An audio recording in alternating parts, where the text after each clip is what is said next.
everyone, welcome back to the Kansas Garden Mom. I'm so excited to have you joining me again today. Here on this channel I am sharing my gardening journey here in Kansas. I'm doing it more so for myself to document my garden and what I've grown and what I'm planting, when I'm planting it, how things grow, just so that next year and in the years in the future I can come back and look and see how my garden did. So I am no expert. I've just been growing a garden for a very long time. So those of you that are seasoned gardeners, I would love to hear from you. You can share your tips, tricks, and advice for me. I'm here to share my real life experiences with you. So hopefully together we can grow some bountiful gardens and just have some fun together. So today I'm going to be planting my tomato seeds.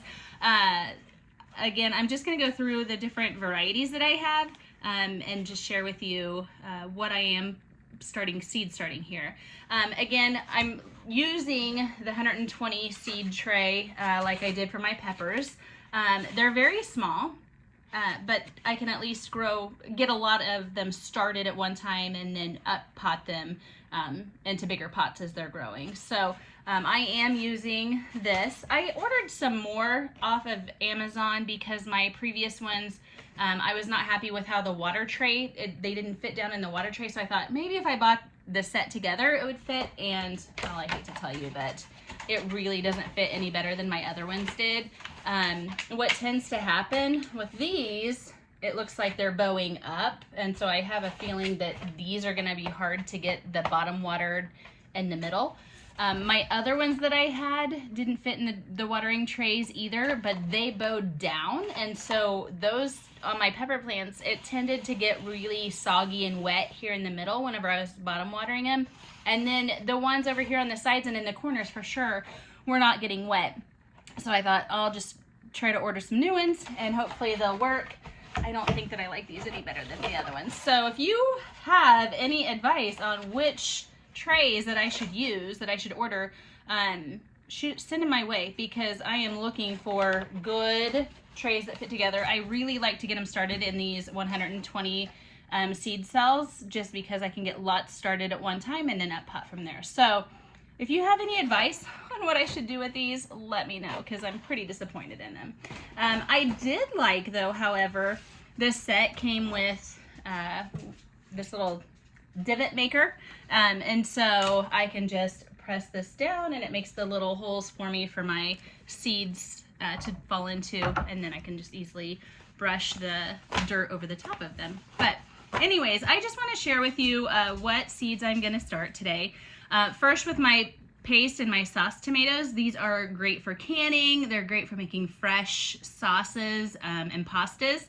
The first one is just a plain Roma. There's nothing special about this Roma. It's just a plain Roma.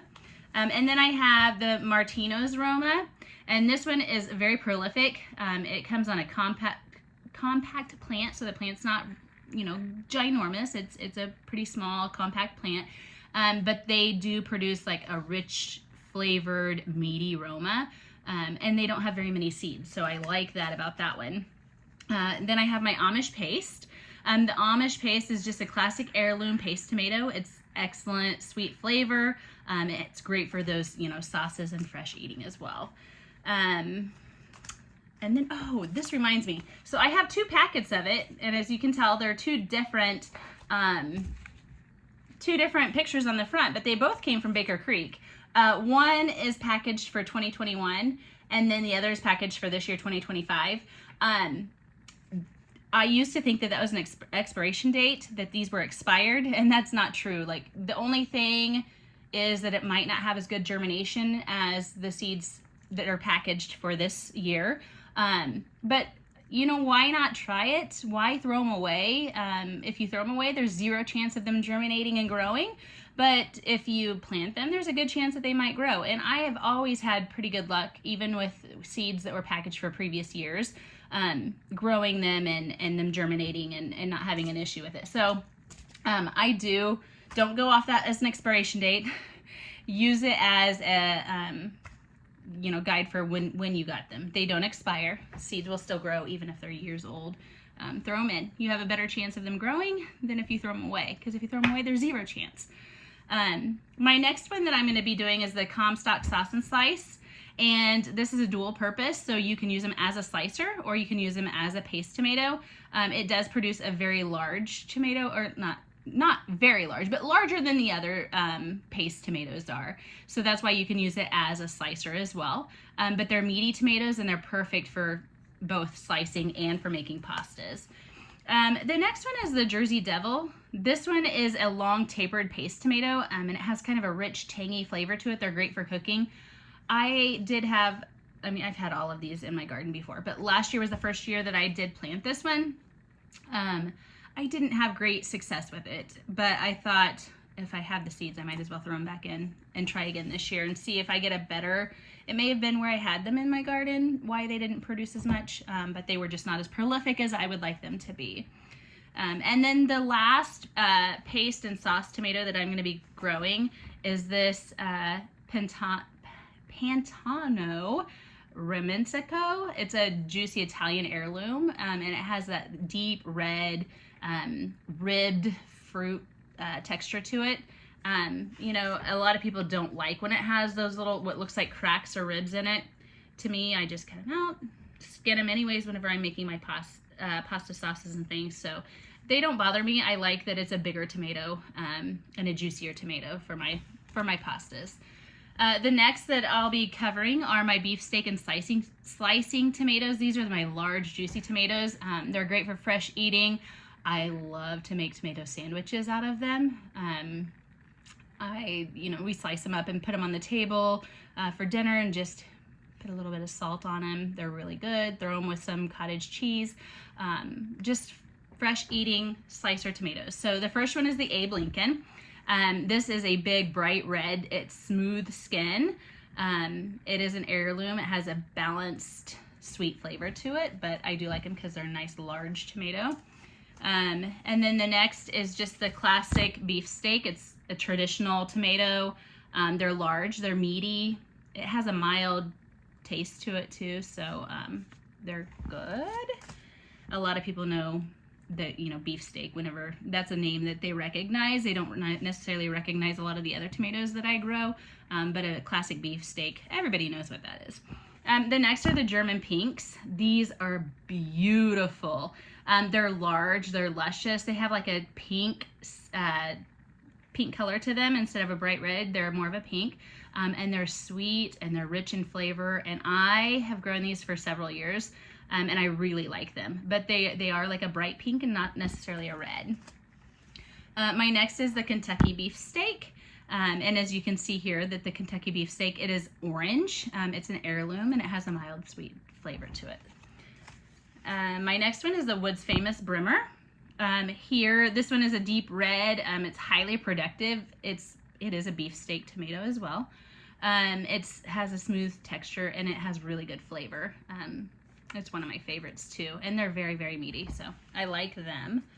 And then I have the Big Rainbow, which aren't those beautiful? Look at that. They are a stunning bi-color, so they have those two colors to them. And it's that golden yellow flesh with that marbling to it, and they have a mild sweetness taste to them, but they're beautiful to grow. I love colorful tomatoes, so. And then the last beefsteak and slicing tomato that I have that I'm going to grow is the Ozark Pink. And it's just a medium large heirloom, but it does have a balanced sweet and tart flavor to it. But it's just a little bit smaller than the other beefsteaks and slicing tomatoes that I grow. So it's a little bit on the smaller side. The next set that I'll be sharing with you are the heirloom beauties and the ones that are just more unique and people maybe haven't heard so much about them. They're colorful, they're flavorful. Last year when I posted on my Facebook page that I was selling some of my plants, people were posting on there that they've never heard these varieties before, but I love growing them. So the first one is the Thornburg's Lemon Blush. It's striking yellow, it has pink streaks to it. But it has a citrusy flavor to it, a nice sweet citrusy flavor. I like to grow a lot of yellows and oranges.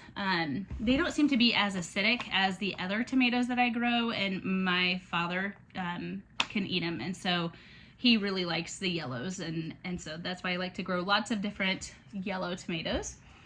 The next is a true black brandy wine. Look at that. Isn't that beautiful? It has that dark hued variation of the brandy wine. It's deep, rich flavor too. So that is just a beautiful tomato. And then I have a yellow brandy wine. This one is just a golden yellow brandy wine with that smooth and creamy texture to it. And it does have a mild sweetness. And again, anytime that I can get those yellows and oranges in there, I will throw them in. The next is the black creme. And this is a dark reddish brown tomato, and it has a rich, smoky, slightly salty taste to it. And last year it did have a smoky taste to it. I really enjoyed it. So it's great for sandwiches and things. Then next, which I have 3 packages of these, it is one of my favorites, and it is one that's becoming more common. A lot of people are growing the Cherokee Purples now. The Cherokee Purple is just a well-loved heirloom. It has that dusky purple color to it, but it does have a complex and sweet taste. So it is becoming more and more popular as the years go on. The next is the pineapple, and it's a yellow orangish tomato, and it has a little bit of red marbling to it as well. It does have a fruity sweet taste to it.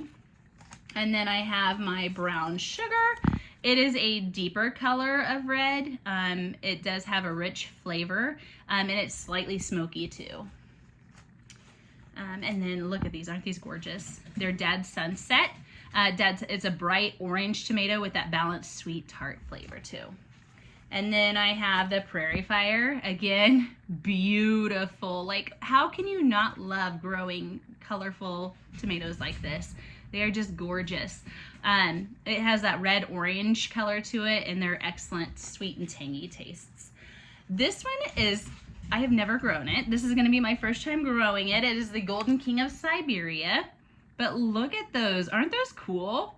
It is a bright yellow heart-shaped tomato with that sweet tropical flavors. So I'm looking forward to this one. I think that that's cool. Like, how awesome.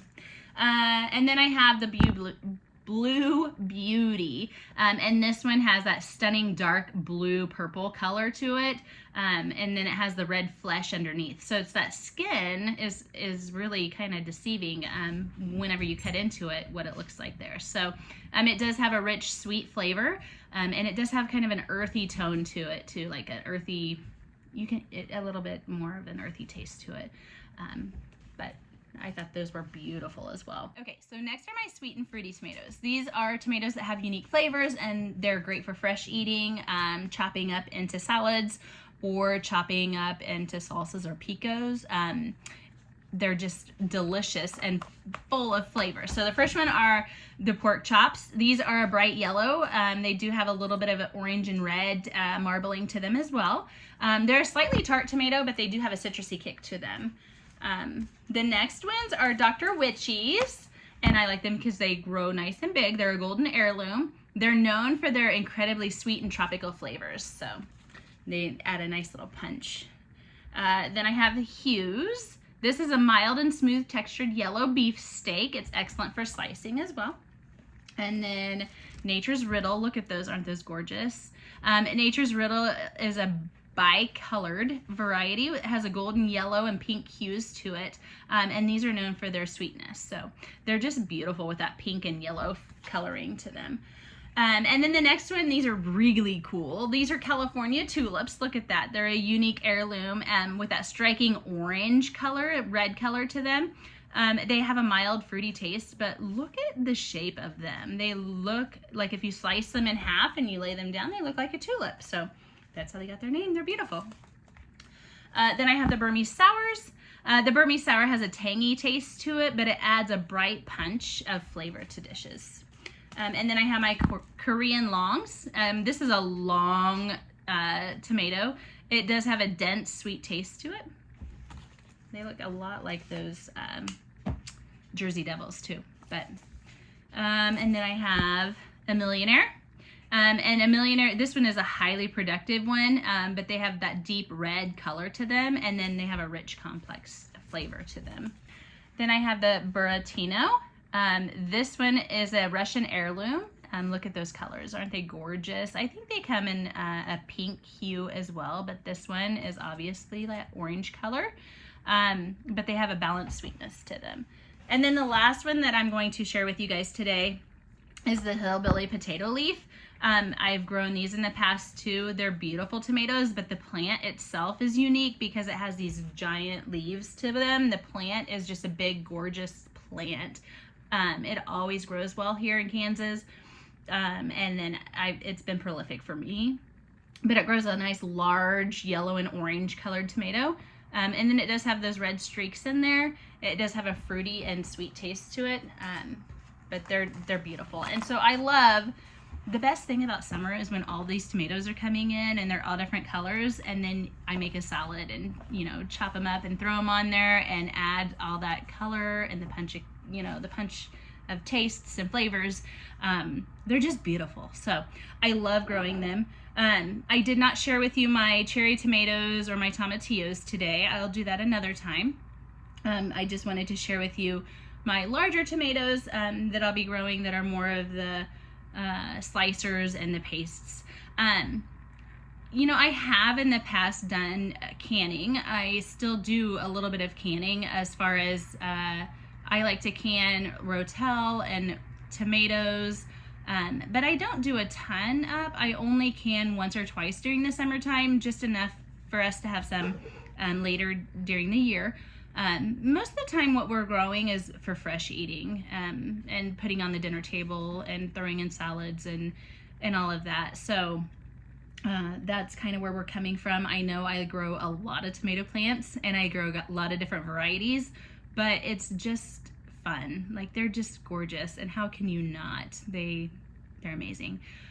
So anyways, that's all I have for today. I'm gonna get these into the seed trays, get them started today, and hopefully within a couple weeks we'll have some nice tomato plants to be up potting.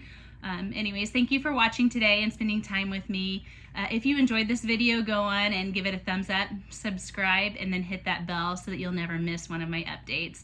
I'd love to hear from you too. Go on and drop a comment down below about what tomato varieties you're growing in your garden, or that you think that I should throw into mine as well. Until next time, happy gardening, and I'll see you in the next video.